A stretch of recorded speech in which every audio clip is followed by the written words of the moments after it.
Good morning, welcome to my mini blog. আজকে তোমাদের সাথে শেয়ার করছি যেদিন আমার ওয়ার্ক ডে থাকে সেদিন আমি বাড়িতে কী কী কাজ করি। তো আমি ওয়ার্ক ফ্রম হোম করি, তার মানে এই না যে বাড়িতে আমরা শুধু অফিসের কাজ করি। ওয়ার্ক ফ্রম হোমের যেরকম একটা অ্যাডভান্টেজ রয়েছে কি আমরা বাড়িতে বসে কাজ করতে পারি, কোথাও বেরোতে হয় না, সেরকম অনেক ডিসঅ্যাডভান্টেজ রয়েছে। সেটা হলো আমাদেরকে বাড়ির সব কাজ করতে হয়, কারণ বাড়িতেই যে থাকি।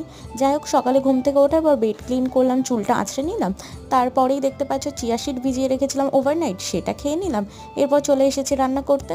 তো রান্না প্রায় কমপ্লিট করে এসে আমি এখানে বসেছি অফিসের মিটিংয়ে। তো এখানে আমি ল্যাপটপ নিয়ে একদম রেডি হয়ে বসে পড়েছি। আমাদেরকে ক্যামেরা অন করতে হয় না, যাই হোক মিটিংয়ের মধ্যে। এরপরে মিটিং শেষ করার পরেই আমি পায়রাদের কিছু খাবার খেতে দিয়ে দিলাম, তারপর নিজেও খেতে চলে আসলাম। তো লাঞ্চ ছিল একদম সিম্পল, ভাত, আলু ভাজা, ফুলকপি, মাছ দিয়ে ঝোল, ভেন্ডি আর পটল বাদ দিয়ে অন্য কিছু ট্রাই করলাম। এরপর খেয়ে নিলাম মিষ্টি মিষ্টি আম। আর তোমরা আমার চ্যানেলটা লাইক করো আর সাবস্ক্রাইব করো। টাটা।